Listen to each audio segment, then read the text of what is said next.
अस्सलाम वालेकुम। हमारा जिस्म एक इंतहाई पेचीदा निज़ाम है, इसका एक हिस्सा दूसरे के साथ जुड़ा हुआ है और अगर इसमें कुछ भी गलत हो जाए, तो ये हमें रेड फ्लैग्स जलाता है, ये हमें अलार्म करता है, ये हमें जगाता है, ये हमें बताता है, ये मुख्तलिफ इलामात के लिए मुख्तलिफ सिग्नल्स भेजता है, जिसको अगर हम जान लें, अगर हम समझ लें, तो हम इन मसाइल को बहुत जल्दी ना सिर्फ के हल कर सकते हैं, बल्कि इस तरह से हमारा जिस्म बेहतर तरीके से काम कर सकता है। सबसे पहला साइन अगर आपको अपने पैरों के अंदर चूंटियां से दौड़ती हुई महसूस हो, तो ये हो सकता है कि ये ऐसी जो स्ट्रेन सेंसेशन है, इसके पीछे जो रीजन है वो RLSO यानी कि रेस्टलेस लेग सिंड्रोम। आपको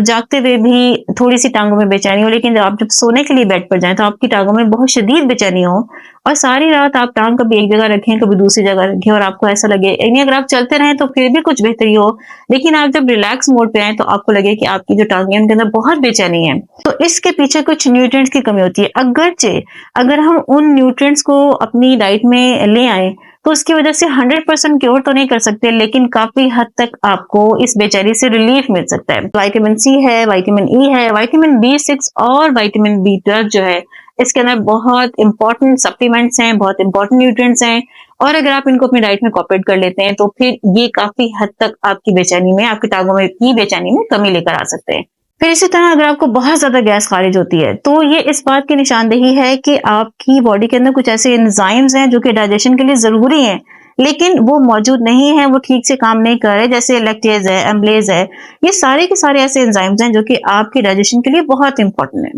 लिहाजा ये इस चीज से जुड़े हुए हैं कि आपकी जिस्म जो है उसके अंदर मैग्नीशियम की डेफिशिएंसी है और अगर आप मैग्नीशियम ग्लाइसिनेट का इस्तेमाल करते हैं तो काफी हद तक आपको इस मसले से आजादी मिल सकती है। ना सिर्फ ये बल्कि इसके साथ साथ आपके जो आंतों के जो मसल्स हैं, आप उससे अगर आपको तकलीफ है तो आपको उससे छुटकारा मिल सकता है, वो रिलैक्स हो सकते हैं। अगर आपको कॉन्स्टिपेशन है तो आपको उससे भी निजात मिल सकती है। फिर इसी तरह अगर आपकी गर्दन के ऊपर हॉरिजॉन्टल लाइंस हैं, तो ये आमतौर पे या तो इसकी रीजन जाहिर है एजिंग होती है या फिर इसकी रीजन क्या होती है कि जो पोस्ट मेनोपॉजल खवातीन है उनके जिस्म के अंदर एस्ट्रोजन बहुत कम प्रोड्यूस हो रहा होता है और जब एस्ट्रोजन कम होता है आपकी हड्डियां भी खोखली होना शुरू हो जाती हैं। तो गर्दन के अंदर जब लाइंस आना शुरू हो जाए तो आप समझ जाएं कि ये इस बात का साइन है कि अब आपकी हड्डियां भी कमजोर होना शुरू हो गई हैं और किसी टाइम भी वो फ्रैक्चर हो सकती हैं। इस सूरत हाल से निपटने के लिए आपने विटामिन डी का इस्तेमाल बढ़ा देना है, लेकिन याद रखें विटामिन डी के लिए मेरी वीडियो मौजूद है, डिटेल्स वहां से ले लें। आपकी विटामिन डी अपने को फैक्टर्स के बगैर आपकी बॉडी में एब्जॉर्ब नहीं होती। इसके पीछे एक और रीजन भी हो सकती है और वो है आपका थायराइड। अगर आपका थायराइड ठीक से परफॉर्मेंस नहीं कर रहा है, ठीक से फंक्शन नहीं कर रहा है, तो भी आपकी गर्दन के अंदर जल्दी लाइंस आना शुरू हो जाती हैं। फिर अगर आपके मुंह के अंदर बहुत ज्यादा छाले बनते हैं, आपके होंठों के अंदर छाले बने रहते हैं, तो इसकी दो रीजन हो सकती है। या तो ये कि आपका स्टमक ठीक नहीं है या फिर ये कि आपके जिस्म के अंदर विटामिन B12 और आयरन यानी कि फोलेट की कमी है। जाहिर है रातों रात तो ये खराबियां पैदा नहीं होती, ये एक तवील अरसे से हो रही होती हैं, लेकिन जैसे ही आपकी बॉडी आपको ये साइन दिखाए तो आप विटामिन B12 का इस्तेमाल बढ़ा दें।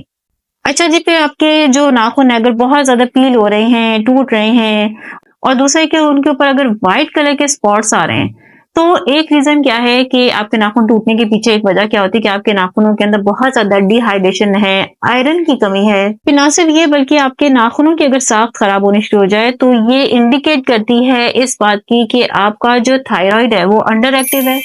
या ये कि आपको कोई लंग की डिजीज है, या ये कि आपको कोई किडनी इशू है। और इसी तरह जो व्हाइट स्पॉट्स हैं वो इस बात की निशानदेही करती हैं कि आपकी बॉडी के अंदर आयरन की कमी है, जिंक की कमी है और इसके साथ साथ ये कि या तो आपको कोई फंगल अटैक हुआ है या फिर आपको एलर्जीज का अटैक हुआ है, किसी भी तरह की कोई भी एलर्जी है। ले जी अब हम उस मसले की तरफ आ गए हैं जो कि आमतौर पे सर्दियों में हर किसी को हो रहा होता है, कुछ लोगों को तो ये गर्मियों में भी होता है। वो क्या है कि आपके जो एड़ियां हैं वो हर वक्त फटी रहती हैं। अगर आपकी एड़ियां हर वक्त फटी रहती हैं तो इसके पीछे सिर्फ सर्दियां रीजन नहीं होती, बल्कि इसकी रीजन ये भी हो सकती है कि आपको या तो डायबिटीज है या ये कि आपकी जो बॉडी है वो डिहाइड्रेशन का शिकार है और या फिर आपकी जो बॉडी है उसके अंदर ब्लड फ्लो ठीक से नहीं है, वहां तक ब्लड नहीं जा रहा, जिसकी वजह से आपकी जो स्किन है वो डेड हो रही है। और इसी तरह अगर आप बहुत देर तक खड़े रहते हैं तो इसकी रीजन भी एड़ियों का फटना हो सकता है।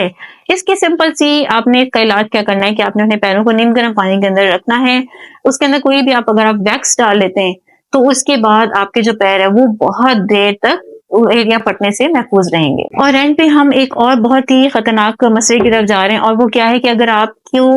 ब्रेस्ट के अंदर चेंजिंग महसूस हो, अगर आपको लगे कि एक का साइज बहुत बड़ा हो गया है, एक का छोटा हो गया है, या ये कि उनके निपल्स के अंदर इश्यू हो गया है, वहां से पानी आ रहा है, या ये कि वहां पे आपको किसी भी किस्म का कोई भी पेन है, तो ये सारी की सारी जो है ये इमीडिएट जरूरत है कि आप फौरन डॉक्टर के पास जाएं, अपना चेकअप करवाएं, मेमोग्राफी करवाएं, और जो असल मसला है उसकी कॉज तक पहुंचे, उसको फौरन ठीक करवाएं। ये सारे वो मसाइल हैं, ये सारी वो इलामात हैं जो कि आपकी बॉडी, आपका जिस्म आपको दिखा रहा होता है। जितनी जल्दी मुमकिन हो इसकी तरफ तवज्जो करें। अपने प्यारों को ये वीडियो शेयर करके प्यार और मोहब्बत का सबूत दें। नई मालूमात के साथ अगली वीडियो में फिर से हाजिर होगी। इधर मकसूद साइनिंग ऑफ, सी यू।